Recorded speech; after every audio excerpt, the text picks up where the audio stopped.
Morning students. Okay, ఈరోజు మనం చెప్పుకోబోతున్నటువంటి topic వచ్చేసి ఏంటంటే లెడ్జర్ అకౌంట్స్. ఓకే పిల్లలు, ఈ లెడ్జర్ అకౌంట్స్ అంటే ఏంటంటే సాధారణంగా చూస్తే మనం వ్యాపార సంస్థల్లో వ్యాపారస్తుడు చేసేటువంటి ఎవ్రీ ట్రాన్సాక్షన్ కూడా ఏంటంటే ఫస్ట్ తన రఫ్ బుక్ అయినటువంటి జర్నల్ ఎంట్రీ బుక్స్ లో రాసుకుంటాడు. దాన్ని చిత్తు పుస్తకం అని చెప్తాం. అంటే జర్నల్ ఎంట్రీ అనేటువంటి దాన్ని చిత్తు పుస్తకం అని చెప్తాం. అయితే మరి చిత్తు పుస్తకంలో రాసుకున్నటువంటి దాన్ని క్లియర్ చేసుకుంటాడు కదా.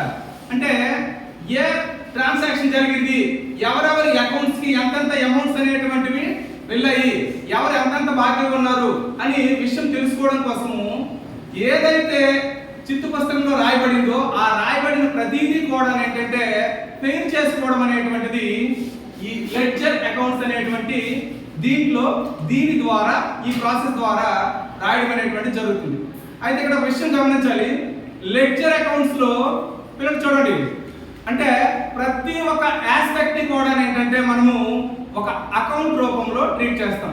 ఉదాహరణకు చిన్న ఎగ్జాంపుల్ చెప్పాలంటే, నేను ఒక కిరాణా షాప్ పెట్టానంటే నా కిరాణా షాప్ కి ఎంతమంది వ్యక్తులు వస్తారో వాళ్ళందరికీ నేను అరువు ఇచ్చేటప్పుడు ఒక్కొక్క వ్యక్తికి ఒక ఇండివిజువల్ బుక్ అనేటువంటిది ఎలాగైతే ఇస్తామో ఆ బుక్ ఇవ్వడాన్ని ఇండివిజువల్ అంటే ఆ ఎవరైతే పర్సన్ వచ్చాడో వాడితో ట్రాన్సాక్షన్ చేసినటువంటి ప్రతి డేటా కూడా ఆ బుక్ లోనే ఉంటుంది. అలాగే ఈ లెడ్జర్ అకౌంట్ లో కూడా ఏంటంటే ఏదైతే ఒక అకౌంట్ అనేటువంటిది మనం మెన్షన్ చేస్తామో ఆ అకౌంట్ లో ఆ అకౌంట్ రిలేటెడ్ గా ఉన్నటువంటి ప్రతి ఒక్క ట్రాన్సాక్షన్ కూడా ఆ అకౌంట్ లో రిజిస్టర్ అవుతుంది, రికార్డ్ అవుతుంది. అయితే దీనికి సంబంధించినటువంటి ట్రీట్మెంట్ ఎలా ఉంటుంది ఏంటి అనేది ఒక్కసారి మనం పరిశీలన చేస్తే దీనికోసము లెడ్జర్ అకౌంట్ అనేటువంటి దానికి సంబంధించినటువంటి ఫార్మాట్ అనేటువంటిది చూడండి పిల్లలు, ఇదిగో బోర్డు మీద లెడ్జర్ అకౌంట్స్ అంటే ఒక అకౌంట్ అనేటువంటి దాన్ని ఎలా మనం రాస్తాము దానికి ఉండేటువంటి ఫార్మాట్ ఏంటో ఒకసారి అబ్జర్వ్ చేస్తే చూడండి, ఈ లెడ్జర్ అకౌంట్ అనేటువంటిది ఒక అకౌంట్ అనేటువంటిది టీ ఆకారంలో ఉంటుంది. ఇది సెంటర్ అని అనుకుంటే, ఇది స్ట్రైట్ లైన్ అనుకుంటే ఇది టీ ఆకారంలో ఉంటుంది. కాబట్టి ఏ అకౌంట్ అయినా ఖచ్చితంగా టీ ఆకృతిలో ఉంటుంది. అయితే ఈ అకౌంట్ లో చూడండి, మనకి ఎడం చేయి వైపు ఉండేటువంటి విభాగాన్ని లేదా ఎడం చేయి వైపు ఉండేటువంటి దాన్ని మనము డెబిట్ సైడ్ అంటాం. కాబట్టి దానికి గుర్తుగా క్యాప్చర్ అన్న టాప్ లో డిఆర్ అని రాస్తాము. అలాగే ఈ అకౌంట్ లో మనకి కుడి చేయి వైపు ఉండేటువంటి విభాగాన్ని క్రెడిట్ సైడ్ అంటాం. కాబట్టి ఆ టాప్ లో దానికి ఇండికేషన్ గా సిఆర్ అని గుర్తుగా రాస్తాం పిల్లలు. అంటే ఒక అకౌంట్ లో లెఫ్ట్ సైడ్ ఉండే దాన్ని డెబిట్ సైడ్ అంటాము, రైట్ సైడ్ ఉండే దాన్ని మనము క్రెడిట్ సైడ్ అంటాం. అయితే పిల్లలు అర్థం చేసుకోండి, ఇక్కడ ఈ అకౌంట్ మనము రాసేటప్పుడు మీకు చెప్పాను కదా, ప్రతి ఒక్క ఆస్పెక్ట్ కి ప్రతి ఒక్క ఐటమ్ కి కూడా ఒక అకౌంట్ అనేటువంటిది ఓపెన్ చేస్తామని. అయితే ఇక్కడ మనం ఒక ఎగ్జాంపుల్ గా ఒక ప్రాబ్లం తీసుకున్నాము. ఆ ప్రాబ్లం లో ఏ అకౌంట్ అయితే ప్రిపేర్ చేయమని చెప్పాడో ఆ అకౌంట్ మనం ఇప్పుడు ప్రిపేర్ చేస్తాం పిల్లలు. అయితే ఇక్కడ చూడండి, ఇలా ఇచ్చినటువంటి ఒక ఇండివిజువల్ అకౌంట్ అనేటువంటిది ప్రిపేర్ చేయమని చెప్పేటప్పుడు ఫస్ట్ మనం ఇలా ఒక ఎంటీ అకౌంట్ అనేటువంటి దాన్ని తెరవాలి. తెరిచిన తర్వాత ఈ అకౌంట్ ఈ ఎంటీ అకౌంట్ కి మనకి లెక్కలో ఏ అకౌంట్ అయితే చేయమని చెప్తాడో ఇస్తాడు. లెక్కలో ప్రిపేర్, ఈ లెక్కలో అయితే prepare Sudha's account from the followings అన్నాడు. అంటే దిగువ ఇవ్వబడినటువంటి వివరాల నుంచి సుధా ఖాతాను తయారు చేయండి అని చెప్పాడు. కాబట్టి ఎవరి ఖాతాను తయారు చేయమన్నామా? సుధా ఖాతాని. కాబట్టి ఆ సుధా ఖాతా అనేటువంటి దానికి ఇక్కడ మనం ఏదైతే ఎంటీ అకౌంట్ ఓపెన్ చేస్తామో ఈ ఎంటీ అకౌంట్ కి ఒక పేరు పెడుతున్నాము. లెక్కలో ఏం చేయమన్నాడో ఆ అకౌంట్ ఇక్కడ నేను పెడుతున్నాను పిల్లలు. అదేంటంటే సుధా. చూడండి పిల్లలు, ఇదిగో రాస్తున్నాను. ఓకే, సుధా ఖాతా. ఖాతానికి షార్ట్ ఫామ్ లో A/C రాసుకోవచ్చు పిల్లలు. ఓకేనా, ఇది సుధా అకౌంట్ అయిపోయింది. ఎందుకు? ఇప్పటి వరకు ఇది ఒక ఎంటీ అకౌంట్, దీని పేరు పెట్టిన నుంచి ఇది ఏ అకౌంట్ అయిపోయింది? సుధా అకౌంట్ అయిపోయింది. ఓకేనమ్మా.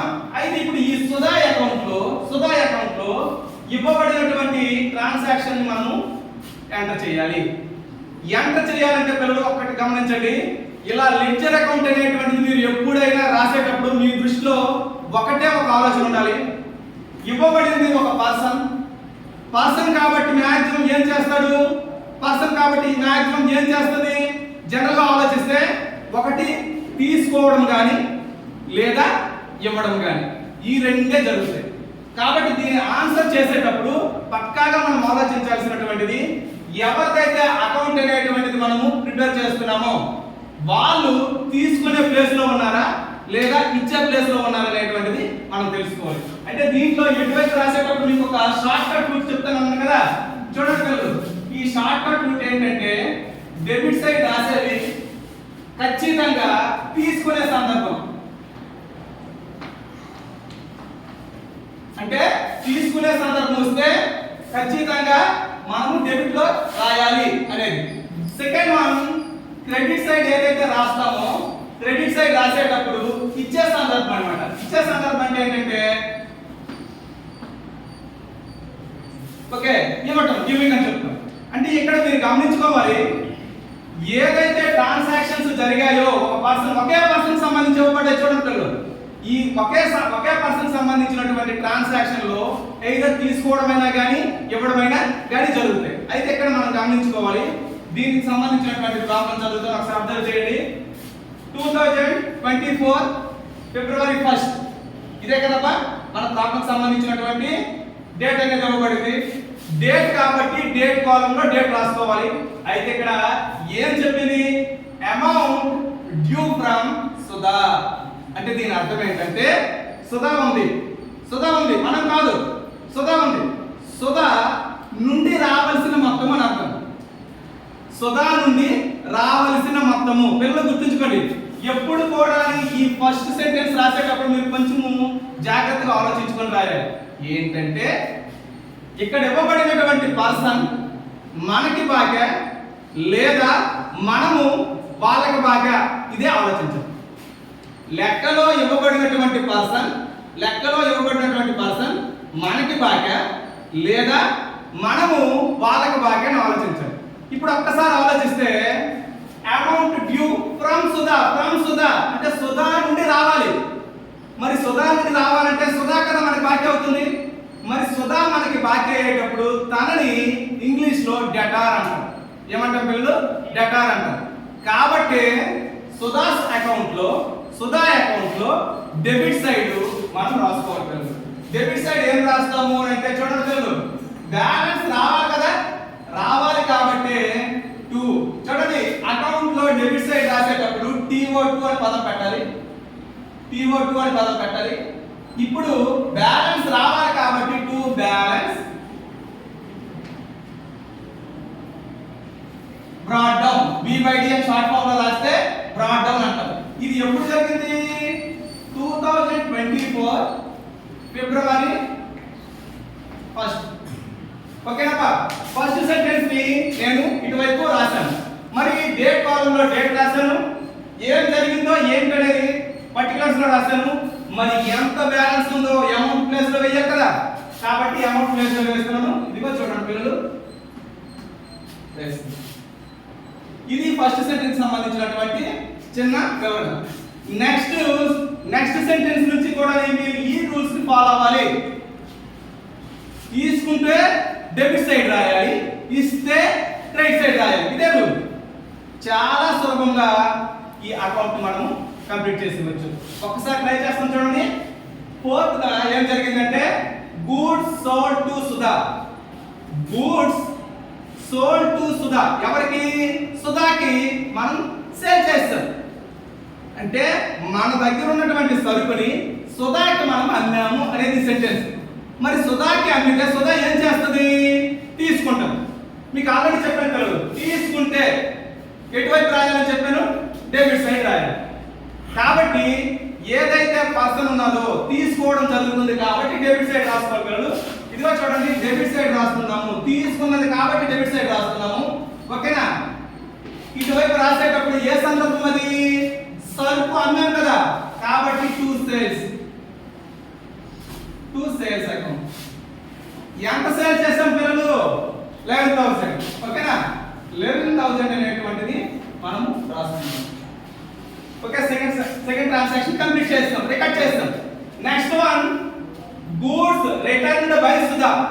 దీని అర్థం ఏంటంటే సుధా నుండి సుధా నుండి వాపసు చేయబడిన సరుకు. మరి సుధా వాపస్ చేసింది అంటే అర్థం ఏంటి? తను ఏం చేసి ఉంటుంది? ఇచ్చి ఉంటుందా తీసుకుంటుందా? ఇచ్చి ఉంటుంది. ఏం చేసి ఉంటుంది పిల్లలు? ఇచ్చి ఉంటుంది. మరి సుధా వాపస్ చేసింది అంటే సుధా ఇస్తుంది కాబట్టి ఇస్తే ఎటువైపు రాయాలి? క్రెడిట్ వైపు రాయాలి. కాబట్టి క్రెడిట్ సైడ్ మనం రాసుకోవాలి. క్రెడిట్ సైడ్ రాసుకోవాలంటే చూడండి పిల్లలు, ఇయర్ కంపల్సరీ, డేట్ కాలంలో ఇయర్ కంపల్సరీ, మంత్ కాలంలో మంత్ వేసుకున్నాము. అదే డేట్ కాలంలో చూడండి ఏ రోజు ఈ ట్రాన్సాక్షన్ జరిగిందో ఆ డేట్ రాసుకోవాలి.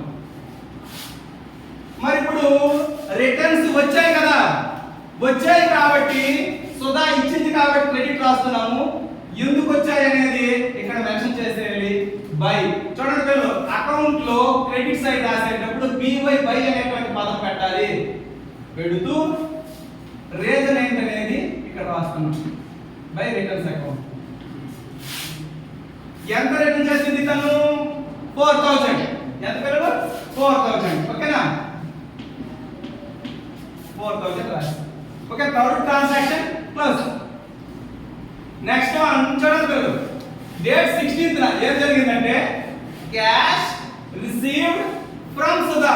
అంటే సుధా నుండి క్యాష్ రిసీవ్ చేసుకున్నాం. మరి సుధా నుండి మనం క్యాష్ రిసీవ్ చేసుకుంటే సుధా ఏం చేసి ఉంటుంది?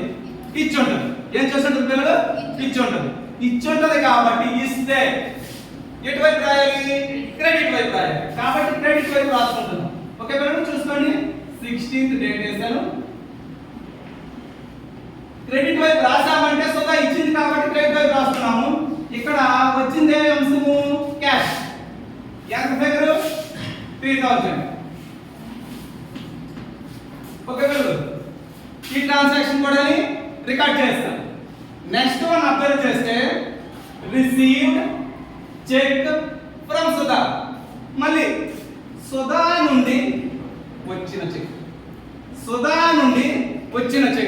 మరి సుధా నుండి వచ్చింది అంటే సుధా ఏం చేసి ఉంటుంది? ఇచ్చి ఉంటుంది. ఇస్తే ఎటువైపు రాయాలి? క్రెడిట్ వైపు రాసుకోవాలి. కాబట్టి చూసుకోండి, బై చెక్ వచ్చింది కదా, చెక్ ప్లస్ ఏం రాయాలి? బ్యాంక్ రాసుకోవాలి. ఓకే, బ్యాంక్ అకౌంట్ రాసి ఎంత అమౌంట్ వచ్చింది చెక్ రూపంలో? 6000. ఓకేనా? నెక్స్ట్ చూడండి, నెక్స్ట్ పిల్లలు చూడండి, అమ్మా 28th పిల్లలు చూసుకోండి. 28th Sudha's account settled with 10% discount. Sudha's account settled with 10% discount. పిల్లలు, ఈ సుధా అనేటువంటి పర్సన్ యొక్క ఖాతా అనేటువంటిది 10% డిస్కౌంట్ తో క్లియర్ చేస్తాం. అంటే ఈ సుధా అకౌంట్ లో మరి బ్యాలెన్స్ ఉండకూడదు. ఎప్పుడైతే బ్యాలెన్స్ ఉండకూడదు అనుకుంటామో ఇమిడియట్ గా మనం చేయాల్సింది ఏంటంటే చూడండి పిల్లలు, ఈ అకౌంట్ ని క్లోజ్ చేసి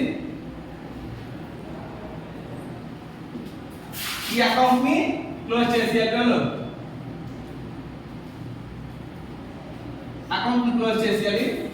అకౌంట్ ని క్లోజ్ చేసిన తర్వాత ఫస్ట్ సుధా అకౌంట్ లో ఎంత బాకీ ఉంది, మనం ఎంత డిస్కౌంట్ ఇచ్చాము, తను ఎంత డబ్బులు ఇచ్చింది, ఈ విషయాలు తెలుసుకోవాలి. ఇలాంటప్పుడు ఏం చేస్తామంటే ఒక అకౌంట్ లో ఎటువైపు ఎక్కువ ఉందో అటువైపు టోటల్ చేయాలి.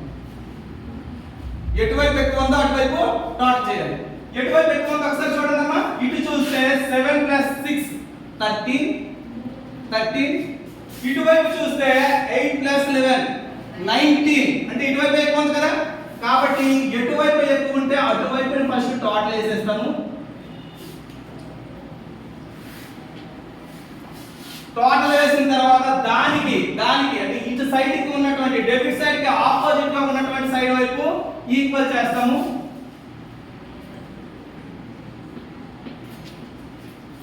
ఎక్కువ ఉంది కాబట్టి టోటల్ చేస్తాము. ఆపోజిట్ సైడ్ ఏం చేస్తున్నాము? ఈక్వల్ చేస్తున్నాము. పైన ఎంత చాలదో ఆ చాలనటువంటి అమౌంట్ ని ఒక పక్కన వేసుకో. ఎందుకు? ఇక్కడ బ్యాలెన్స్ క్యాష్ ఎంత డిస్కౌంట్ ఎంత తెలుసుకోవాలి కాబట్టి ఇక్కడ రాయకూడదు, సింగిల్ ఫిగర్ రాయకూడదు. కాబట్టి ఏం చేయాలి అంటే ఎంత చాలదో ఆ అమౌంట్ ని పక్కన వేసుకోవాలి. సింపుల్ గా చూస్తే 19,000 నుంచి ఇక్కడ ఉన్నటువంటి 13 తీసేస్తే ఇంకెంత బ్యాలెన్స్ ఉంది? 6000. ఎంత పిల్లలు? 6000. ఇది చూడండి పిల్లలు, 6000 ఉంది కాబట్టి 6000 సుధా బ్యాలెన్స్ ఉంది, బాకీ ఉంది. మరి ఈ 6000 లో క్లైమాక్స్ లో ఏం చెప్పాడు చూడండి, Sudha's account settled with 10% discount. అంటే తన అకౌంట్ ఎంత బ్యాలెన్స్ ఉంటే ఆ బ్యాలెన్స్ మీద 10% డిస్కౌంట్ ఇచ్చి రిమైనింగ్ అమౌంట్ కలెక్ట్ చేసింది. ఇప్పుడు మనం ఏం చేయాలంటే ఇటువంటి సందర్భంలో చూడండి పిల్లలు, ఇలా ఖాతా పరిష్కరించడం సెటిల్ అని చెప్పేటప్పుడు ఎటువైపు చాలదో అటువైపు 2 పదాలు రాయాలి. ఒకటి క్యాష్, సెకండ్ వన్ వచ్చేసి ఏంటంటే డిస్కౌంట్. ఓకేనా? ఒకటి క్యాష్, సెకండ్ వన్ వచ్చేసి ఏంటంటే డిస్కౌంట్. మరి ఇప్పుడు క్యాష్ ఎంత, డిస్కౌంట్ ఎంత అంటే మనకి ఎలా తెలుస్తుందంటే ఈ చాలనటువంటి బ్యాలెన్స్ ఎంత 6000 కదా, ఈ 6000 మీద 10% వాల్యూ ఏమవుతుంది? డిస్కౌంట్ అవుతుంది. మరి 6000 మీద 10% అంటే షార్ట్ కట్ రూట్ చెప్పాను కదా, 10% షార్ట్ కట్ రూట్ ఏంటి? చివరి సున్నా తీసేయాలి. చివరి సున్నా తీసేయాలనుకోండి అప్పుడు ఎంత ఉంటుంది? 600. ఈ 600 అనేది డిస్కౌంట్ వాల్యూ. ఏ వాల్యూ పేరు? Discount value. అంటే 10% అనేది డిస్కౌంట్ వాల్యూ కదా, కాబట్టి డిస్కౌంట్ వాల్యూ 600 వేస్తాను. ఒక్కసారి అబ్జర్వ్ చేయండి, సుధా ఎంత బ్యాలెన్స్ ఉంది? 6000. 6000 లో మనం ఎంత డిస్కౌంట్ ఇచ్చాము? 600. అంటే 10% అంటే 600 ఇచ్చాము. అంటే 6000 లో 600 డిస్కౌంట్ పోతే రిమైనింగ్ డబ్బులు తను ఇచ్చినట్టే కదా, అది ఎంత అంటే ఈ 6000 లో 600 తీస్తే 5400 అనేటువంటిది క్యాష్ వచ్చింది. ఇలా ఒక అకౌంట్ అనేటువంటిది క్లియర్ చేయడం జరుగుతుంది. ఓకే పిల్లలు చూడండి, అంటే ఇలా సింగిల్ అకౌంట్ ఇచ్చేటప్పుడు మనం చేయాల్సినటువంటి ట్రీట్మెంట్ ఒక్కటే గుర్తుంచుకోవాలి, తీసుకుందా డెబిట్ సైడ్ రాయాలి, ఇచ్చిందా క్రెడిట్ సైడ్ రాయాలి. ఓకేనా? ఇంతటితో ఈ క్లాస్ అనేటువంటిది క్లోజ్ చేసేస్తున్నాం.